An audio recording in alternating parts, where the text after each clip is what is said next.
నీ పెళ్ళి కల నీకే వచ్చిందా? అయితే ఈ వీడియో మొత్తం కూడా చూడు.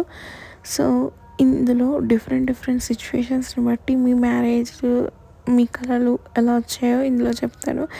అన్నీ కూడా ఒక వీడియోలో పాసిబుల్ అవ్వవు. అండ్ మీ సిచ్యువేషన్స్ అన్నీ కూడా కామెంట్ చేయండి. అవన్నీ కూడా గ్యాదర్ చేసి ఇంకో వీడియో చేసి మీనింగ్ అయితే చెప్తాను. ఫస్ట్, మీ పెళ్ళి కళ మీకే వచ్చింది. సో మీకు ఏంటంటే మీకు ఫ్యూచర్ అనేది మీకు యూనివర్స్ మీకు చెప్తున్నట్టు. So it is a positive sign. అసలు భయపడాల్సిన అవసరం ఏం లేదు.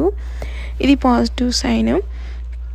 అయితే ఫస్ట్ సిచ్యువేషన్ వచ్చేసి, ఇప్పుడు మీకు మీ ఇంట్లో పెళ్ళి చేస్తాము అని చెప్పి మాటలు అవ్వనివ్వండి, లేదంటే నీకు పెళ్ళి చూపులు అవుతున్నాయి, లేదు అంటే నీకు ఆల్రెడీ లవర్ కానీ ఎవరైనా ఉన్నారనుకోండి. అయితే ఇప్పుడు ఈ కలబడ్డప్పుడు నీకు యూనివర్స్ చెప్తుందనమాట, నువ్వు రెడీయే ఇంకా ఈ రెస్పాన్సిబిలిటీస్ తీసుకోనీకు అని చెప్పేసి ఒక నీకు హెచ్చరికలాగా నీకు నీ ఓన్ మ్యారేజే చూపిస్తుంది. మ్యారేజ్ వల్ల ఏమొస్తుంది? రెస్పాన్సిబిలిటీస్ పెరుగుతాయి, ఇంకా న్యూ చాప్టర్ అనేది ఓపెన్ అవుతుంది, ఇంకా పిల్లలు, ఎక్స్టెండెడ్ ఫ్యామిలీ, సో కొత్త అన్నీ కూడా జరుగుతాయి. వాళ్ళ కర్మ ఫలితాలన్నీ నీకు వర్తిస్తాయి, నీ మంచి వాళ్ళకి వెళ్తుంది. సో ఒక కొత్తది ఎన్విరాన్మెంట్ అంతా కూడా నీకు యూనివర్స్ రెడీ చేస్తుందని చెప్పి నీకే కలగా చూపిస్తుంది. ఇది కూడా ఒక పాజిటివ్ సైన్. ఇంకో సిచ్యువేషన్ ఏంటి అంటే, నువ్వు పెళ్ళిలో ఏడవడం. ఇప్పుడు నీ పెళ్ళంతా అయిపోయింది, నువ్వు ఏడుస్తున్నావు అంటే అప్పగింతలు అని అంటారు కదా. సో అప్పగింతలలో ఇందులో కూడా ఒక బిగినింగ్ ఉంది, ఒక ఎండ్ కూడా ఉంది. సో బిగినింగ్ ఏంటంటే నీకు ఒక కొత్త లైఫ్, ఇంకా నీ ఎక్స్టెండెడ్ అంటే నీ ఇప్పుడు నీ పిల్లలు, వాళ్ళ పిల్లలు, అలా అనమాట. ఎక్స్టెండెడ్ ఫ్యామిలీ అయితే అవుతుంది. అండ్ హిడెన్ స్ట్రెస్ అనేది కూడా ఉంటుంది. అంటే ఏడవడం వల్ల ఆ నెగిటివ్ ఎనర్జీ అంతా పోయి హిడెన్ స్ట్రెస్ అంతా కూడా పోతుందన్నమాట. అండ్ కన్ఫ్యూజన్ ఇన్ లవ్ లైఫ్లో కూడా కన్ఫ్యూజన్ ఉంటే ఈ కళ అయితే మీకు వస్తుంది. కొన్ని సిచ్యువేషన్స్ వల్ల మనకి పెళ్ళి కొడుకు ఇంకా పెళ్ళి కూతురు ముఖం అయితే మనకు కనిపించదు. అదేంటిది అంటే, నీ జీవితంలో ఇంకా కొన్ని అన్క్లియర్ సిచ్యువేషన్స్, అంటే కొన్ని సిచ్యువేషన్స్ ఇంకా బాగుపడలేదు, ఇంకా కన్ఫ్యూజన్లో ఉన్నావని చెప్పి సంకేతాలు. ఇప్పుడు నువ్వు బాధలో ఉన్నావు, నువ్వు బాధలో ఉన్నావు, నీకు ఈ కల పడింది. సో ఇదేంటంటే అన్క్లియర్ అనమాట. అన్సాల్వ్డ్ ప్రాబ్లమ్స్, అన్క్లియర్, ఏదో ఒక డిస్టర్బెన్స్ అయితే నీ లైఫ్లో ఉన్నట్టుంది. అందుకనే ఈ కళ అయితే వస్తుంది. సో నువ్వు యూనివర్స్ని నమ్మి టైం వచ్చినప్పుడే పనులు అవుతాయని చెప్పి యూనివర్స్ని బాగా ప్రే చెయ్యి, ఇంకా బాగా నమ్ము యూనివర్స్ని. కొన్ని సందర్భాలలో మీ పెళ్ళి అంతా అనుకున్నారు కానీ క్యాన్సిల్ అయినట్టు మీకు పీడకలలాగా పడుతుంది. ఆ కళ కూడా మీరు ఇగ్నోర్ చేయొద్దు. అది కూడా మీకు ఒక మంచి అనమాట. ఎందుకంటే మీకు ముందే వార్నింగ్ చేస్తుంది యూనివర్స్.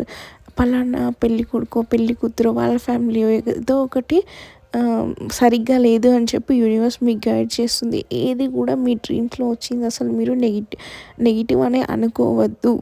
మీరున్న సిచ్యువేషన్స్ని బట్టే మీ బాడీకి తెలుస్తుంది, మీ మైండ్కి తెలుస్తుంది, మీ మనసుకు తెలుస్తుంది, అన్నీ తెలుస్తుంది మనకి తప్ప. మనం దాన్ని అలైన్ చేసుకుంటేనే మనం బాగుపడతాము. సో ఇప్పుడు మనకు మ్యారేజ్ క్యాన్సిల్ అయినట్టు వచ్చిందనుకోండి, కొన్ని రోజులు బాధపడతాం, కానీ అయినా కానీ ఆ తర్వాత అన్నీ కూడా మన మంచిగా అని చెప్పేసి అనుకుంటాము.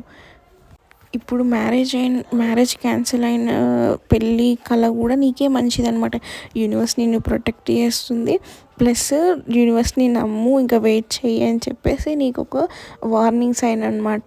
సో ఇప్పుడు అంతా అయిపోయినాక తెలుసుకోవడం కంటే ముందే తెలుసుకొని, ఇప్పుడు మీరు పెళ్ళి కాకముందు ఈ కళ వచ్చింది కదా, అయితే మీరు కొద్ది రోజులు ఆగి పెళ్ళి చేసుకోవడం, లేకపోతే ఆ తర్వాత ఆయన గురించో ఆమె గురించి మొత్తం తెలుసుకొని పెళ్ళి చేసుకుంటే మంచిగా ఉంటుంది.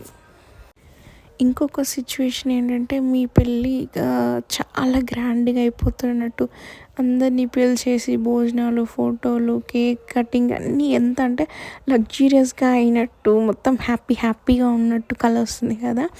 అది నిజంగా ఫ్యూచర్లో అవుతుందని చెప్పి మీరు ఫ్యూచర్లో అలా హ్యాపీగా ఉంటారు మీ లైఫ్ పార్ట్నర్తో అని చెప్పేసి యూనివర్స్ మీకు ఒక సైన్ ఇస్తుంది.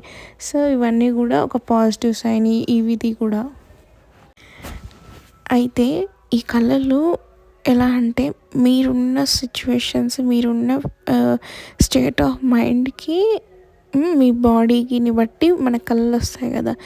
సో ఈ సిచ్యువేషన్స్ అనే కాదు, ఆ సిచ్యువేషన్స్ని మీరు ఒక పేపర్ మీద పెట్టి అనాలిసిస్ చేసుకొని అప్పుడు మీ జీవితంలో డాట్స్ కనెక్ట్ చేసుకొని ఉండండి. మీకు చాలా గుడ్ లక్ జరుగుతుంది. సో డ్రీమ్స్ని ఎప్పుడు కూడా ఇగ్నోర్ చేయొద్దు. పెళ్ళి డ్రీమ్ కూడా మంచిదే. పెళ్ళి డ్రీమ్ వస్తే కొందరు చచ్చిపోతారు అది ఇది అంటారు, కానీ ఏం కాదు. సో పెళ్ళి డ్రీమ్ కూడా మంచిదే. అండ్ ఇప్పుడు ఎవరన్నా పెళ్ళి చేసుకోబోతున్న వాళ్ళు ఈ వీడియో చూస్తే కనుక happy married life. And next వీడియోతో మళ్ళీ కలుద్దాం.